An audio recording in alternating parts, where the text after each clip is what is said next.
Anshel Pfeffer, welcome to the podcast. Thank you for having me, Yascha. We are now nearly 4 weeks into this conflict. It's been about 4 weeks since the worst terrorist attack on Jewish civilians since World War II. You've been in Israel throughout this period. You're in Jerusalem right now. How is this being processed and by Israeli society, and how do you think it'll change Israeli society? I think the first thing that really people need to understand about what is happening now to Israeli society is that there is a consensus on the fact that the country is at war and it's not going to be a short war. The aims of the war are, I think, agreed upon by almost all Israelis. There's very little left, right, center, coalition, opposition disagreement on the basic objective of this war, which is to make sure that Hamas can never, ever again pose a threat to Israel from across the border. And for that to happen, Hamas's military capabilities and its government in Gaza have to go. And what I think people don't understand is because people tend to see Israel in these very binary ways of Netanyahu and against the left and right and left, and what people think about Palestinians and settlers against people who want the two states. I think people haven't grasped what this has meant almost to all Israelis. What happened on October 7, and the conclusions may not be the same when it comes to a long-term solution. I think many people are still stuck more or less where they were on the day before October 7. But in what has to happen in the next weeks and months on the ground, there's a consensus in Israel, and it's not just about where people were politically before that. It's also about how people are prepared to sacrifice, because anybody who's been to Israel in recent years know that Israel's has reached a level of prosperity of Western lifestyle. For many Israelis by and large have a good life and are many of them are very cosmopolitan, are very connected to the world. And I don't think Western societies understand the concept of a society being prepared to go to war and to make those sacrifices. Because even when various Western societies were at war in, I think, the entire post-World War II era, these were wars happening far away, Vietnam and Iraq and Afghanistan. And this is, and also, the proportion of people who were actively involved in those wars, whether as soldiers being sent to fight or civilians but who are somehow involved in the war effort, was always a minority. In Israel, it's almost everybody. It's not just because so many reservists have been called up and so many people have brothers, sons, sisters as well. I mean, many women have been called up, parents, etc., who are involved, who are in uniform. But so many Israeli civilians are now involved, whether it's those who were impacted by the October 7 attack, whether it was those who had to leave their homes because they live in areas now under threat, both in the borders around Gaza to the south and on the northern border with Lebanon. There is almost a general feeling of mobilization. Almost all businesses are impacted, universities are influenced, schools, etc. So the feeling in Israel is that Israelis are prepared now to make that sacrifice. Israelis know that for the next few months, the kind of life that they've been accustomed to in the last 2 decades or so will not be possible, because the society will be at war. It will have an economic impact and it will have a personal impact. And wherever I go in Israel, Israelis have accepted that almost automatically. And I think that that's something that's very difficult for people in the West to grasp. One of the transformations that has been interesting to observe is on the segments of Israeli society that have been very critical, not just of Benjamin Netanyahu's government, but of some of Israel's policies towards Palestine for a number of years, who've been very skeptical of the settlement policies in the West Bank, and who've been critical in certain ways of Israel's treatment of Gaza as well. From my understanding, there is now a very broad consensus that Israel cannot coexist with Hamas controlling the Gaza Strip. Take us inside the thinking of people on the Israeli left who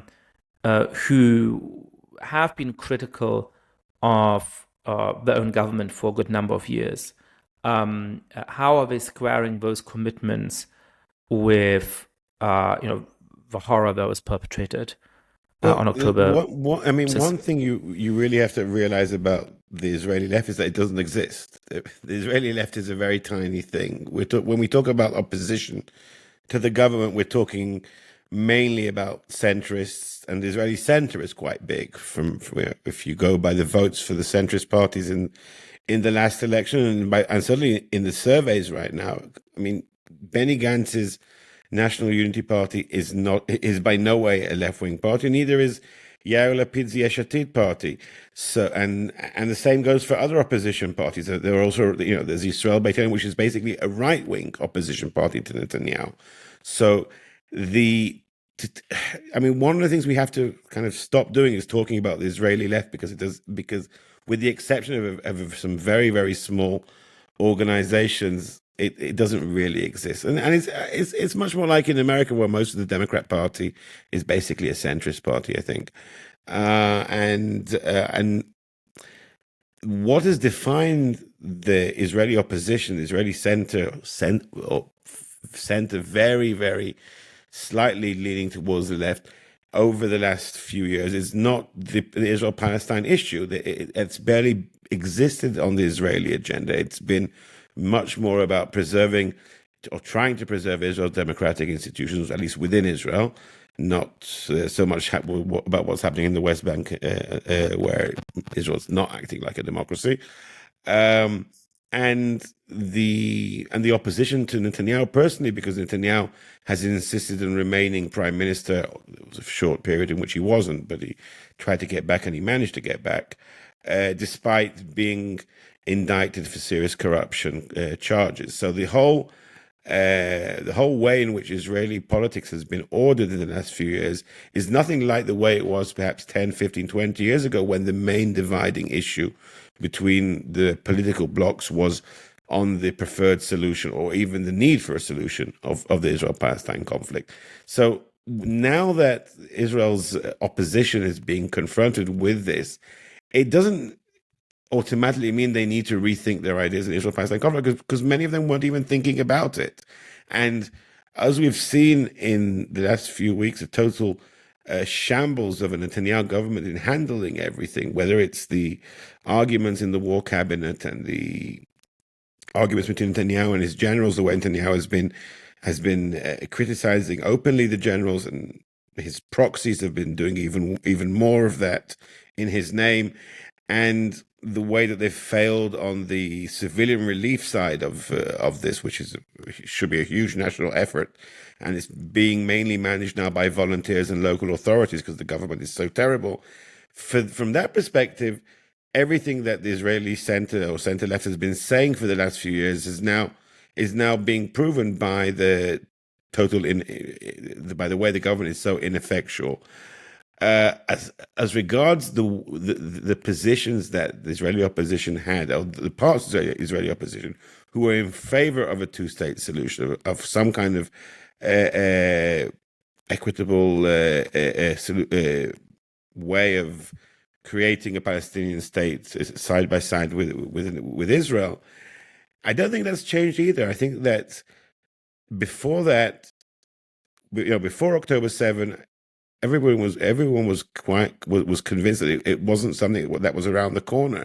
Even if a new government had come into being, and already before October 7, the polls were against Netanyahu, and there was a chance of having a new government because Netanyahu's government did such a bad job already in the first 9 months of its term, and there was the whole issue around their plans to overhaul and to eviscerate the Supreme Court, which had made many Israelis turn against them.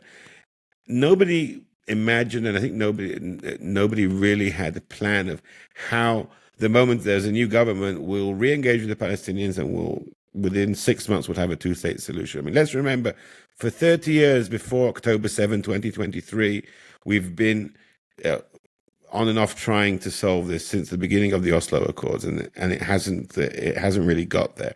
So what you talk about, the way that they're kind of rethinking, that hasn't even begun, and everybody's still very much in the here and now. There's a war, a terrible attack on Israel took place on October 7. Israel needs to, first of all, go after the perpetrators of that attack and ensure that they are never, ever in a position to ever threaten Israel again. On the day after, that is when we're going to start once again arguing about the Israel-Palestine conflict, because assuming Israel succeeds in its war in Gaza against Hamas, assuming Hamas is toppled, assuming that its military structure is dismantled, and you can't obviously destroy Hamas, because Hamas is an idea and it has its own broad support in amongst the Palestinian people. But assuming those objectives of dismantling the military structure and toppling them in Gaza are achieved, then Israel will be stuck with a situation which it never wanted to have, of responsibility for 2+ million civilians living in Gaza, and the question of how to make sure that Hamas doesn't come back. Even if you destroy Hamas, they can always come back again. What do you put in its place? And that will be the moment when, and already you're hearing the rumblings, but it's going to be seriously happen then, when finally Israelis have to once again confront the Israel-Palestine conflict and think about solutions. But surely in that sense, the two questions that you're treating as separate right now are linked, which is to say that, Hamas's attack on October 6th was sadistic and gruesome. And I think any reasonable person must recognize that this gives Israel every right to respond, and that no democracy would tolerate living next door to the perpetrators of such a massacre. But strategically, the question of the goals in this particular war and the achievement of some lasting, at least security infrastructure, that ensures Israel's safety in the long run, are interdependent. And so, what is the concrete goal of Israel's military actions in Gaza right now? And how does that relate to a broader strategic plan for how to maintain Israel's safety? So that's the problem with the way Israel is being governed right now. You use the word strategic again. There is no strategic thinking. What Israel has had in the last 10 months since the return of Netanyahu is a prime minister who has only one strategy, and that is political survival, and that is only intensified now in the last few weeks with the public anger towards him over what has happened. He's not thinking strategically about anything but how to remain in power. His party, Likud, is basically his own personal platform. Most of the members have become more and more right-wing, more and more extreme, and they have been in this crazy anger against those people who dared to keep them out of power for 18 months of the previous Bennett-Lapid government.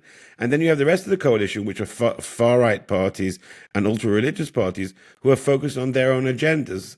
And there is no possibility in this government of strategic thinking. And then that's another thing people have to understand right now about Israel. Israel still has some excellent functioning parts. The army, even though it failed terribly to prevent what happened on October 7, is still working very well. And they understand that their battle plan now in Gaza, as you said, is connected to whatever is Israel's desired strategic outcome. But they're not being told. It's the job of the politicians to tell an army, this is what we want to reach. it's not happening, and the army is right now being forced to try and work out itself what is Israel's best strategic outcome, because it's not getting that from the politicians. There are actually people in the army who have unofficially been given the task to work on that as part of the planning, as part of the war planning, because it's not coming from the government. And what we're talking now on Friday evening.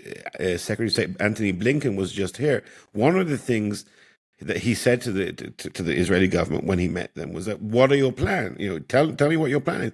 And Netanyahu cannot say publicly that he is in favor of the Palestinian Authority retaking control of Gaza on the day after, even though that is what most of the security establishment thinks is the best idea, because the far right in his coalition will go crazy if he says that, and that will jeopardize his hold and power. So we're in this really. So let me just distinguish very briefly between two questions. So is Sure. it that there is a strategic plan but can't be publicly formulated, and that strategic plan is to dismantle the war infrastructure that Hamas has built, to get rid of the Hamas leadership, and then to let the Palestinian Authority take over? Or is there a fight about what the outcome of the interaction in Gaza should be? And if it's the latter, what are the different options that are seriously being considered, whether within the military leadership that is effectively been sort of forced to make those decisions, or within the government that still has some amount of influence and control, presumably? So there really is no discussion, or any serious discussion, on the political level, because it's impossible to bridge the pragmatic strategy, which is try and create the situation where the Palestinian Authority can return, and the far right, who are very powerful in this government, who are openly dreaming of Israel remaining there forever and rebuilding the settlements there that Israel dismantled back in 2005 in the disengagement plan. And the gulf is so massive, and this is a government which can't survive with the far right, and Netanyahu, whose only goal is to survive politically, that discussion simply isn't being had on the political level, which is where it needs to be had in a functioning democracy. So the army is assuming that at some point there will be a handover to another group, probably to some kind of peacekeeping force, which will have to hand it over to the Palestinian Authority. But they're really in the dark as what the politicians are going to tell them to do. And now that in the government we also have Benny Gantz's party come back for the emergency of the war and the war cabinet and so on, the government is even more strung along this very wide range of possibilities. Some of them are totally crazy about rebuilding the settlements, and some of them are pragmatic. And there's no way that these views can be bridged as long as this is the government which is in power. And I know people think that Israel is a country of clever people who know how to run things. Right now, the government, as far as any strategic thinking, is totally dysfunctional.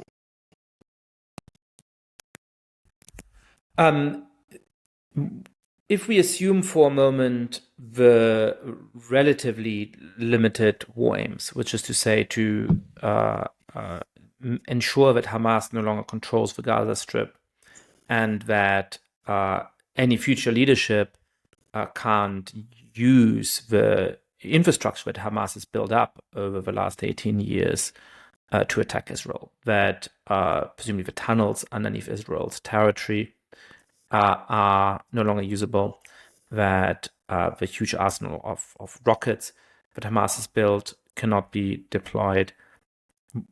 What would that take? How long will that take? What kind of warfare do we have to expect for that?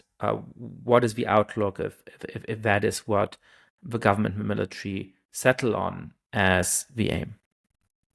Well, for now, we're talking about a ground operation, obviously with also air components, that will take a number of months, perhaps as long as a year, because it's almost impossible to imagine the vastness of the tunnel network, of how Hamas has built into Gaza its military structure. Hamas has been in control of Gaza now for over 16 years, and a huge amount of the resources which went into Gaza have been used to build tunnels, to accumulate arms and rockets.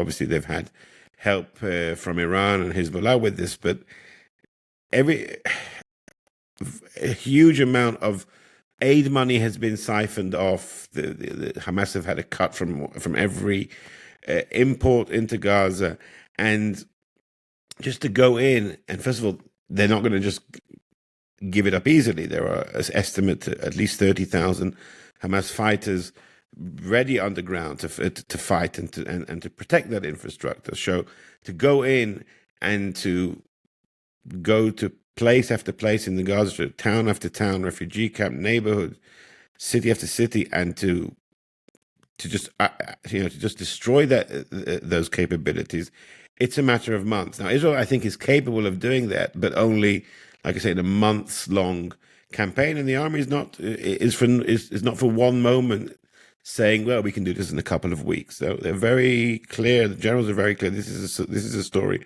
of months, perhaps as much as a year. And I think Israel's ready for that. And there is, on that point, I think there is an agreement, more or less, between the government and the army. There was some, I think, argument over when to start the ground offensive. The army wanted to start earlier. There were also pressures from the families of the hostages, from the Americans. Netanyahu himself is somebody who always procrastinates on these kind of decisions. So it took 3 weeks from the Hamas attack until the ground offensive began. Now that it's happening been happening for a week now, and there are entire divisions already, I think, inside Gaza. We are in. I mean, there will be a number of stages to this offensive. Now we're in the really intensive phase in which they're encircled Gaza City and they're starting to close that and to work their way in. But there will be, assuming the military plan works, there'll be periods where, once they've disrupted the command chain, and once they've managed to destroy some of the main headquarters, then some of the forces will come out, but they'll go in and out on raids to hit other parts of Hamas's infrastructure, also in the south, where the IDF is not operating on the ground right now. But once again, we always come back to this question mark. Okay, if you've done it, then what next? And this also influences how Israel should be doing it, because you'd want to already have some kind of idea who would be part of an international peacekeeping force to come in at some point and take over parts of Gaza and start preparing for a transition to a Palestinian Authority. That's obviously if Israel does go down that route, which is sadly not guaranteed far from being guaranteed with this government. So there's a very weird disconnect between the tactical decisions being made on the ground, and these are big tactical decisions. We're talking about a very wide scale operation, but there is very little strategic thinking to go along with that right now. What do you think are the strategic pitfalls here? What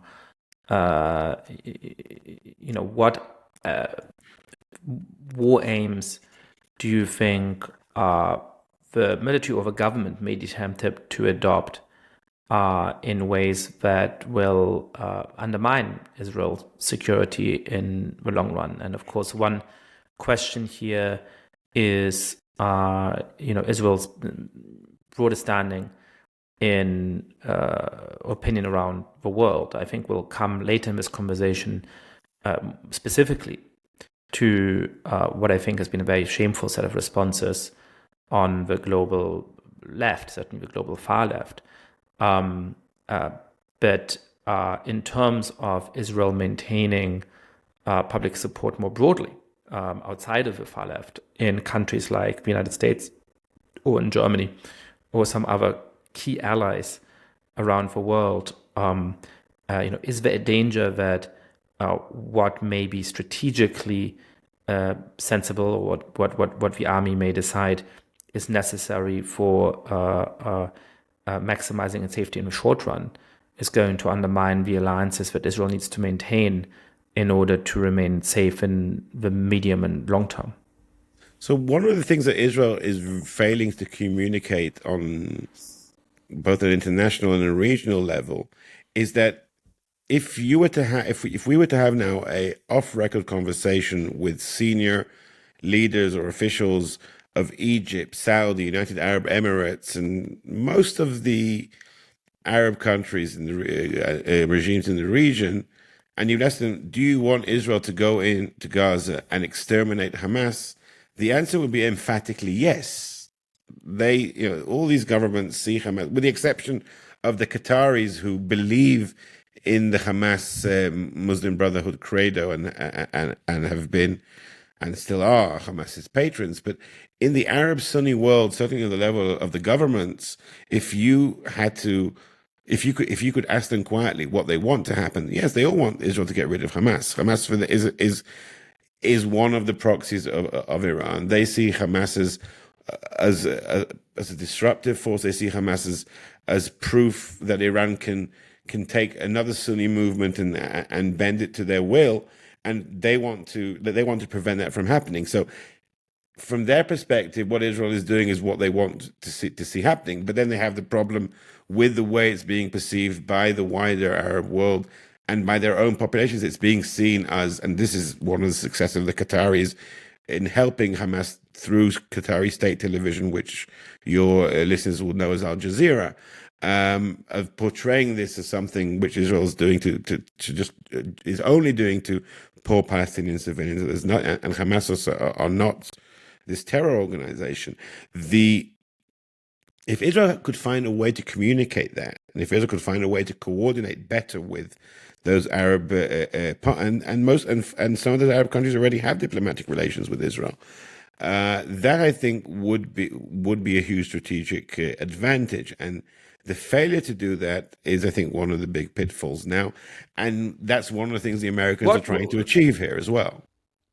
To cut in briefly, Anshel, why is it so hard? I mean, look, I have every sympathy for people who worry about civilian casualties on the Palestinian side, and obviously there are numerous civilian casualties on the Palestinian side, and as I've emphasized throughout, any innocent civilian who's killed must be mourned to the same extent and in their own right. No amount of context and no amount of just war philosophy which can justify military action, including forms of military action where we know will likely claim the lives of some innocent civilians, makes the loss of that life any less tragic. So I have every sympathy for people who empathize deeply and genuinely with the plight of many people in Palestine for whom this war is a disaster. What I find difficult to understand about this moment, and we'll go to a broader question of this, but I'm asking sort of a narrower part of this, is how people are able to leave Hamas out of their moral equation to such a radical extent, right? Why are you asking Israelis for a ceasefire but not demanding that Hamas liberate the hostages, including little children, that it has taken?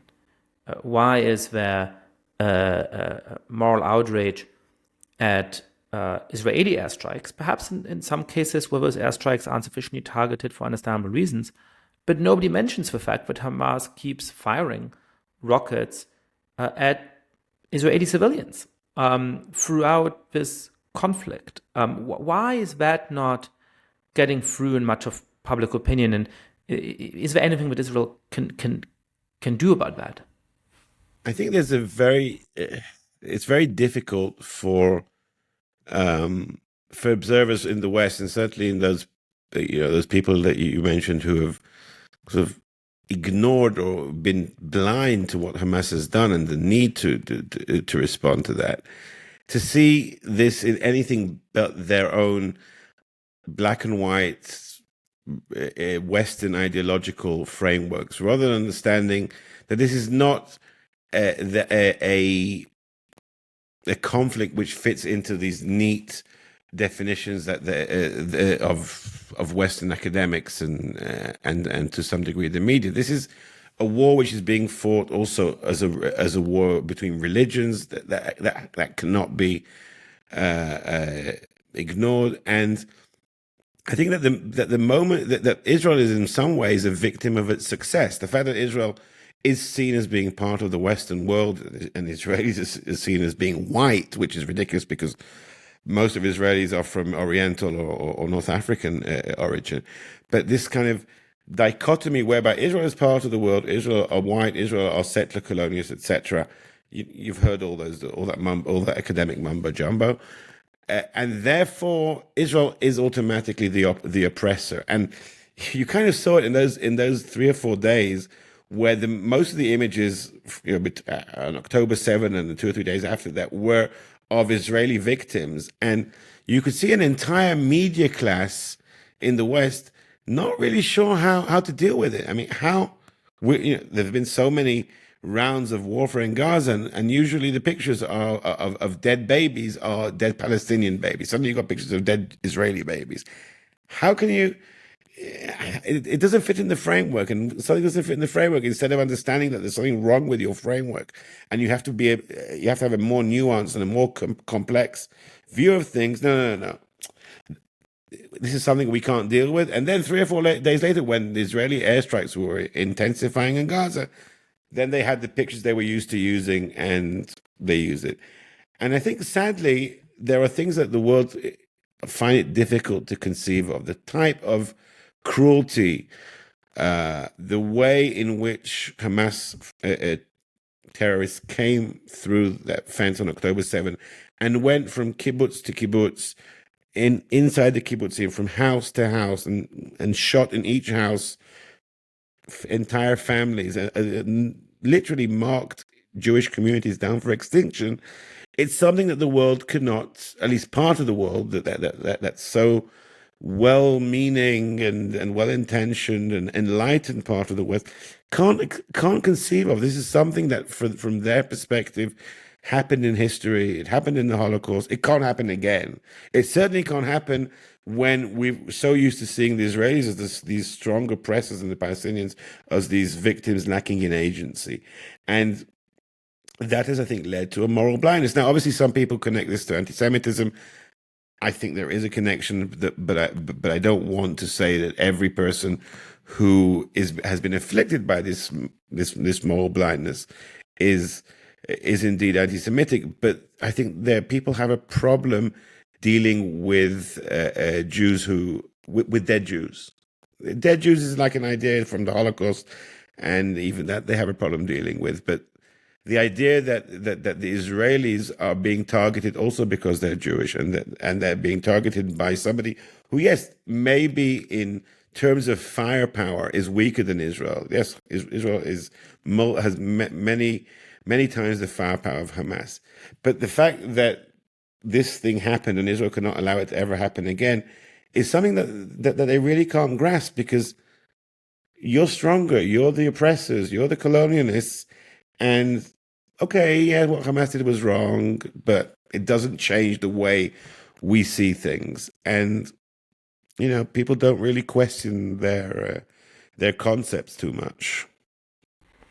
Yeah, I've argued in the pages of Persuasion and at this point in the Times of London and the Spectator and many other places that this is connected to the ideology that I've written about in my last book, in The Identity Trap, because what we've seen over the last decades is the rise of a set of ideological categories on the left, which allow us to fit people into neat conceptual categories, neat identity categories, and then to make how they should be treated completely turn on the supposed moral status of that identity group. So, for me, one part of this is to conceive of a world as fundamentally split into whites and people of color, in which the whites are the people who are responsible for historical evil, and the people of color are always seen as agency-less victims who are marginalized. A sort of parallel set of categories which is made to overlap even when it doesn't in reality, is that between colonizers and colonized. That there are settler colonies that go and dispossess and oppress indigenous people, and there are those who are the victims of that. Interestingly, in cases where you have new forms of imperialism that pit one white group against another, as is the case in Russia's attack on Ukraine, that colonial frame is never used because it doesn't fit neatly onto the other conceptual frame of whites and people of color. There's thirdly the claim that the nature of racism and more broadly of injustice always has to be structural. That it's not just that the older conception of racism as holding a set of bigoted beliefs about some outgroup is insufficient, because sometimes people can suffer from structural injustices even in the absence of such explicitly bigoted beliefs, which I agree with. It's that going beyond that, the only way to understand racism or other forms of oppression is structural. That as Vice magazine wrote recently, it is literally impossible to be racist against a white person. I mean, fourth, there's the idea that all of these different forms Jews aren't really white anyway. Well, so I'll get to it. So fourth, there's the idea then that all forms of injustice are interrelated because of the idea of intersectionality, because I might have different identities within myself. If I'm oppressed by one form of identity and liberated from that, I still might be oppressed by the other form of identity. And so in order to make me whole, we have to fight against all forms of injustice, which means that to be an activist in good standing who cares about feminism or environmentalism, you also must care about trans rights, and you also must care about whatever else, and you must care about Israel-Palestine. You always have to defer to the most oppressed group in their view of what is happening. And those are the conceptual categories. Now, as you're saying, they are then applied in this incredibly simplistic way to Israel by saying Jews are all white. Even for Nazis certainly didn't think that Jews were white, and most Jews in Israel today, in any case, are not Ashkenazi, they're Mizrahim, who have roots in the Middle East and whose skin color is not in any appreciable way lighter than that of Palestinians. And then, of course, there's Ethiopian Jews, as well as the many people from, places in South Asia that were murdered on October 7th. Secondly, you have this idea that Israel fits into the framework of settler colony, which is basically rooted in the history of the United States and Australia. Even for Jews, of course, like Palestinians, trace the origins to this part of land. And even for nearly 50% of Jews are Mizrahi Jews who were expelled over the course of the last 60 or so years from Middle Eastern countries like Iran and Iraq and Morocco and Syria, and who literally had nowhere else to go. They did not choose to go and colonize Palestine. They found refuge in the only state in the world that would open its doors to them when they were in mortal danger. You can make the same sort of case against the morally atrocious idea that any form of violence against an oppressor is justified. And of course, point out that those who shout queers for Palestine or reproductive rights will turn on the fight for Palestine as simply trying to press a messy reality into a simplistic conceptual scheme in ways that will never work. You cannot.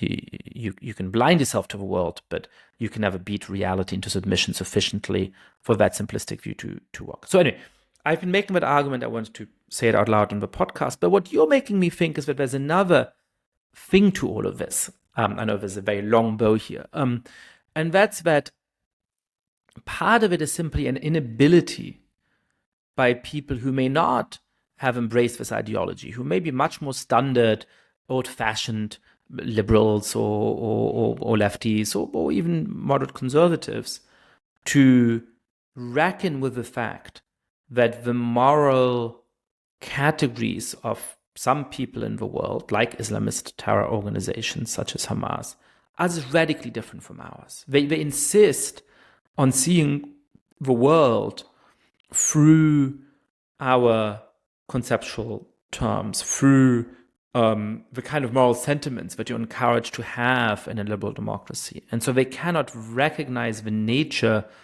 of the threat from Al Qaeda 20 years ago, from ISIS 6 or 7 years ago, or from Hamas today, because they insist on seeing them as these moderate political actors responding to understandable grievances, in keeping with the strategic objective of a two-state solution or something like that, when clearly all of that is belied by the nature and the statements of what Hamas is and what Hamas wants. And in that sense, I do not mean to draw a parallel to the Nazis, which I think is unhelpful, but in that sense, it reminds me of George Orwell's lament in the 1930s, that the intellectuals of his time kept underestimating Hitler because they simply could not understand that he fought in very, very different categories from, a nice liberal Brit, writing essays in London in 1935.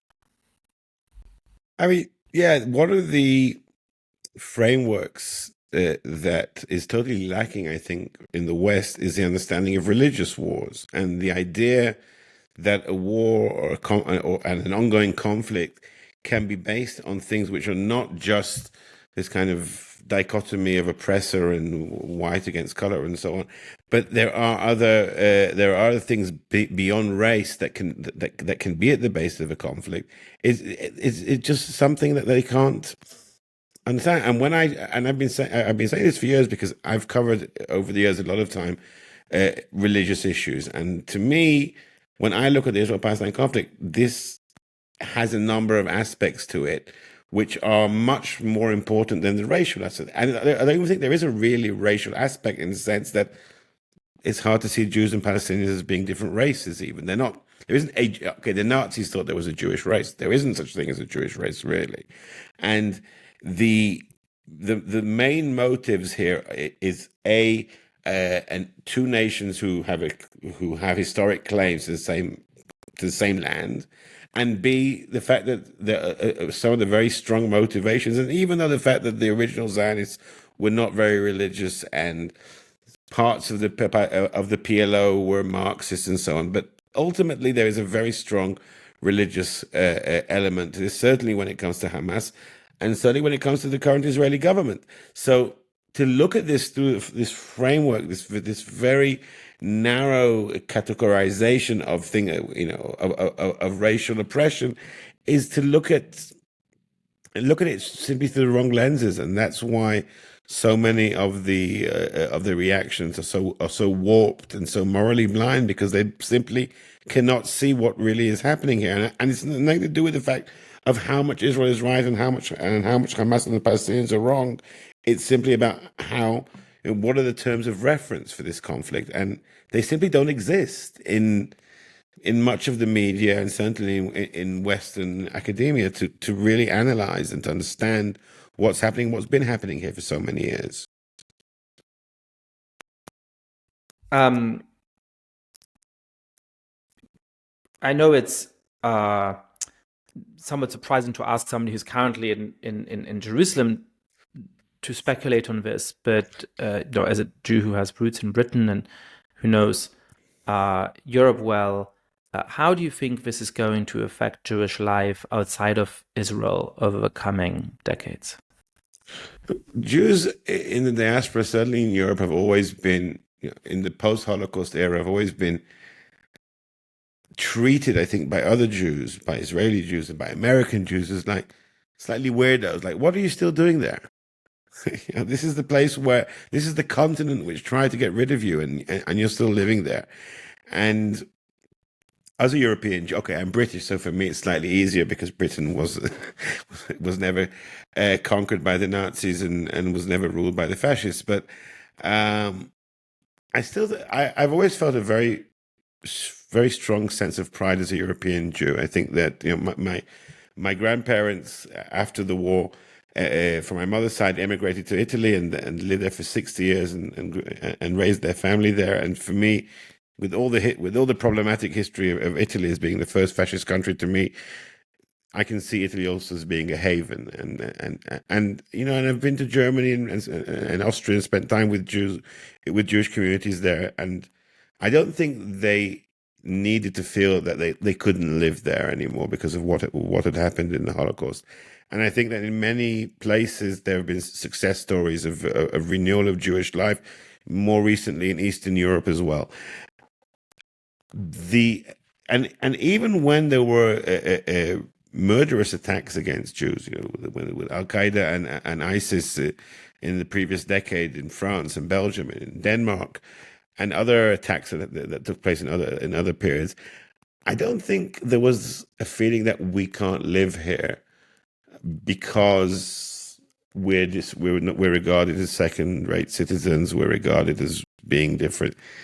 What I'm worried about now, and it's tragic because it's happening in relation to Israel, is that we're still only 4 weeks into this event, and a lot of feelings of shock and trauma, which will be processed over time. I'm hearing a lot of people say this is the worst. And it was the worst. There hasn't actually been a physical attack on Jews yet in Europe. There's been many nasty things said in demonstrations. There's been a lot of graffiti. There's certainly been a lot of terrible things on social media. But I think what has happened now is that there's a feeling, because of what we said before about the people who you would expect to be protective of Jewish communities in such a case, disregarding the threat now and the way things are being said. No, it's just about Israel. It's not about the Jews here.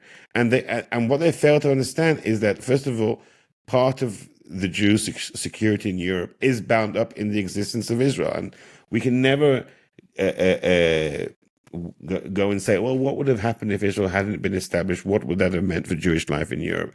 But the fact is that today, 75 years after the establishment of Israel and nearly 80 years after the Holocaust, a large part of the Jewish security in Europe, and not only in Europe, I think it plays a role with the American Jewish community as well, is bound up with the idea that Israel is there.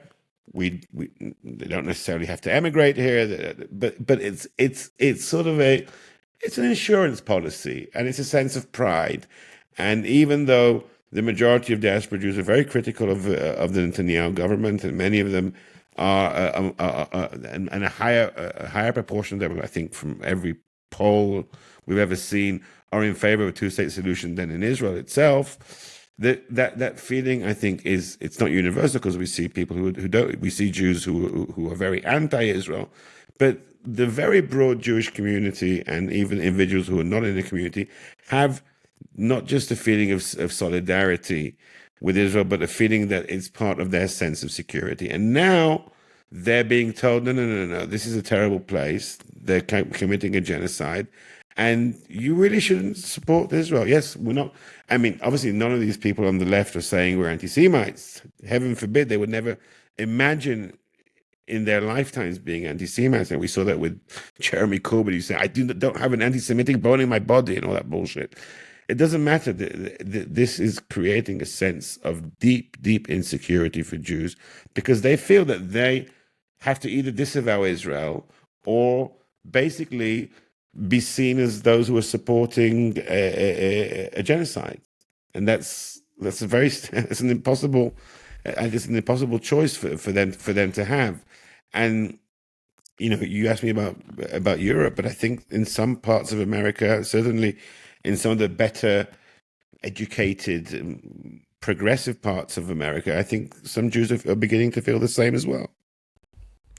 Yeah, in listening to your answer, I was reflecting on Europe and the United States, and I wonder whether the impact on American Jewry is actually going to be larger than the impact on European Jewry. And the reason for that is that certainly I, as somebody who's Jewish and grew up in Germany, have never had a fully secure sense of belonging in Germany. I think Germany has actually been quite admirable in how it has responded in the last month, including some senior politicians from the Green Party who have talked movingly about this political moment.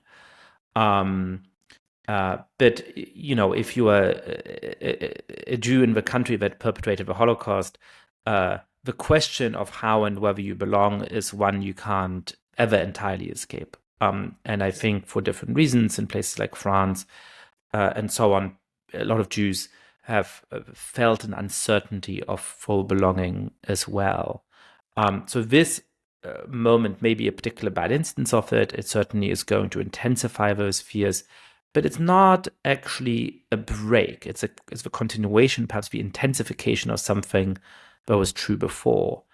I think for many Jews in the United States, this feels like a break in a different way. Those are people who, even if at some abstract level, they sometimes, joked, is this or that development good or bad for the Jews?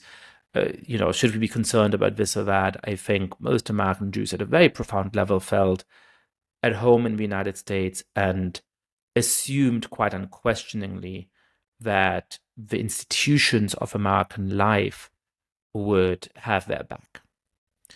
And I think what's been striking, particularly to Jews in progressive circles whose friends celebrated the Hamas attacks, but more broadly to Jews who are thinking about sending their kid to university because they're juniors or seniors in high school, for people who are members of mainstream institutions and corporations.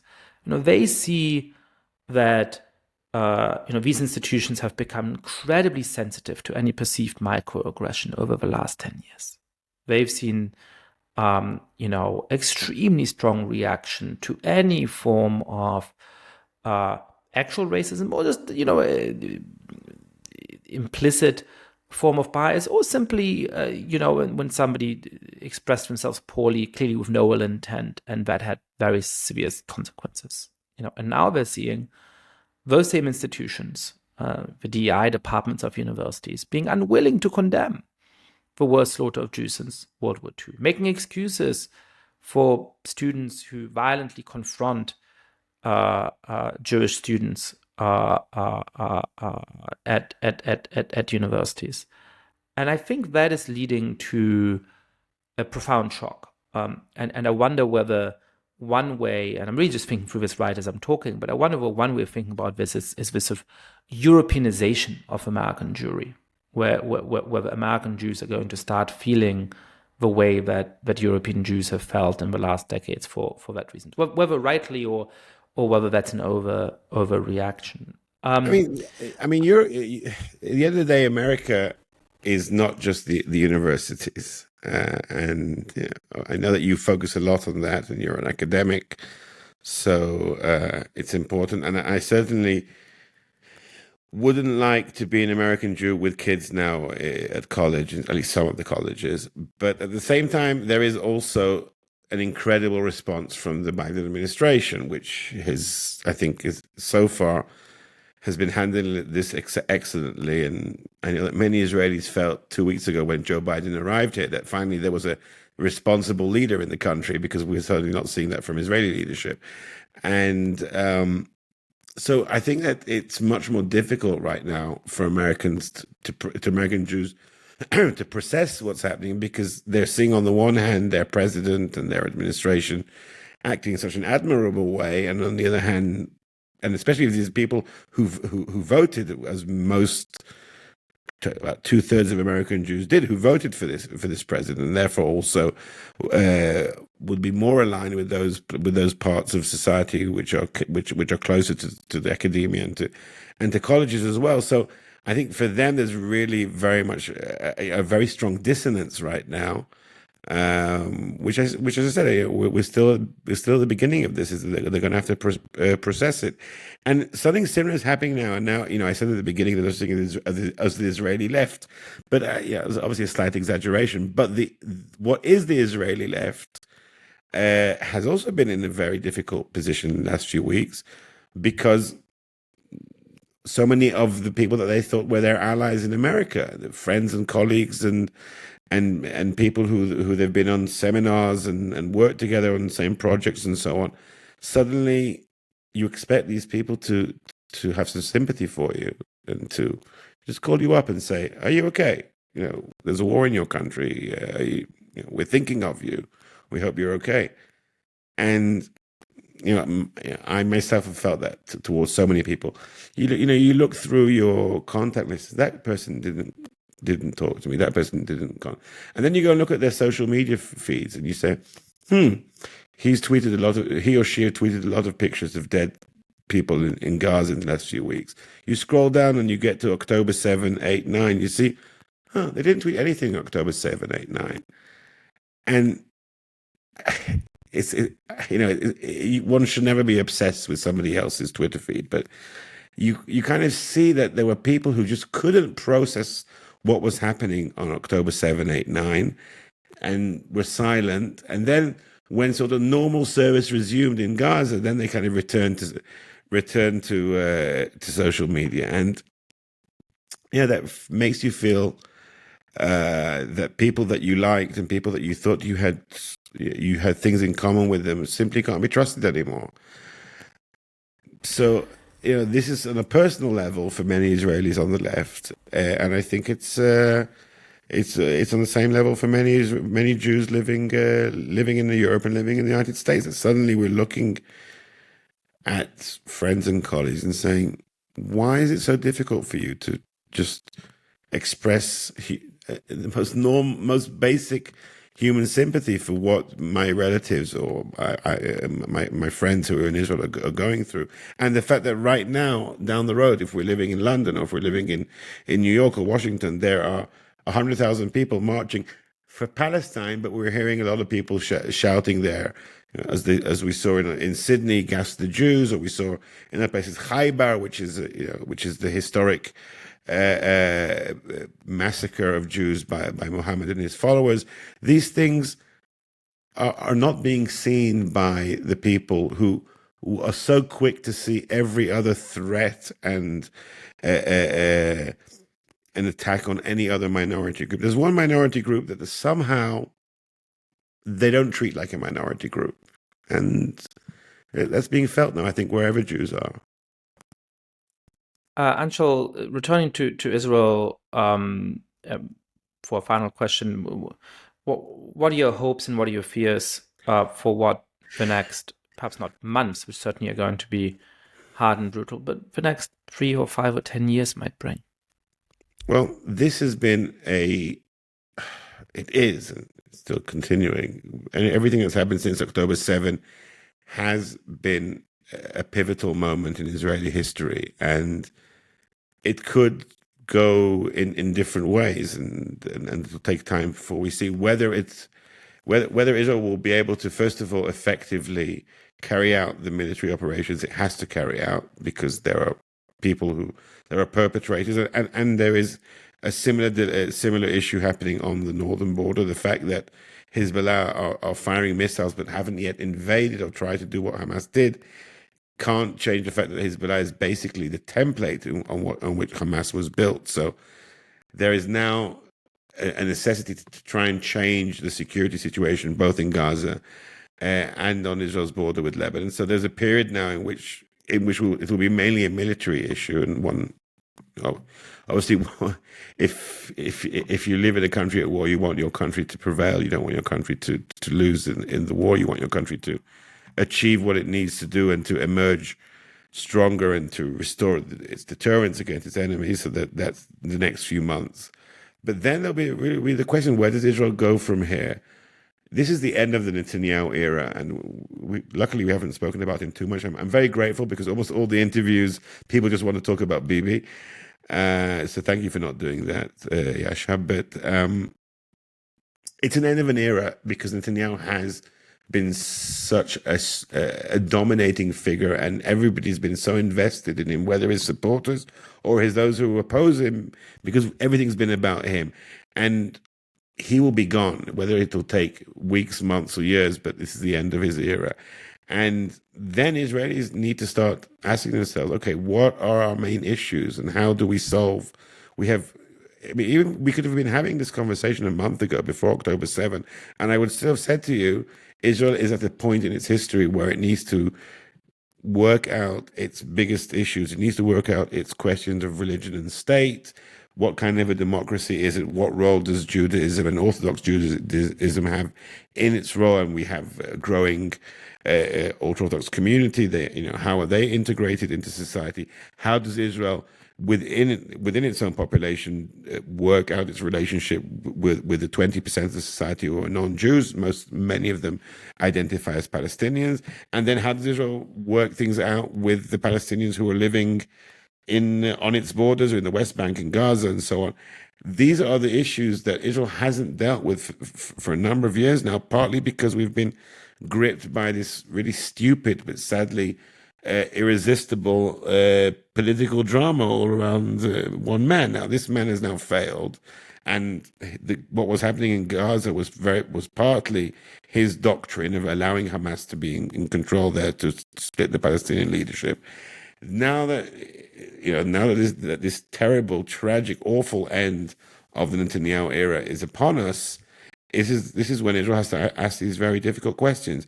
And each of these questions, how it resolves its questions of democracy versus nationalism and religion, how it works out the society which includes non-Jews, and how it lives alongside the Palestinians.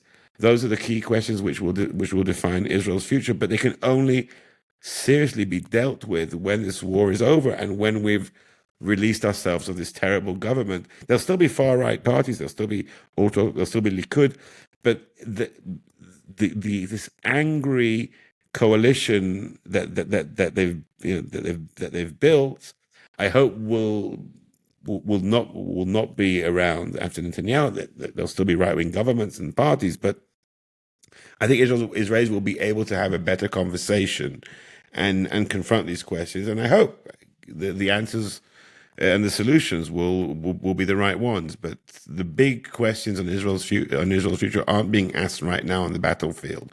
They'll be asked in the aftermath of this war. Anshel Pfeffer, thank you so much for coming on the podcast. Thank you for having me, Yascha. It was a pleasure to talk for an hour about these things, not in little news updates, but to talk about them in a deeper and wider way.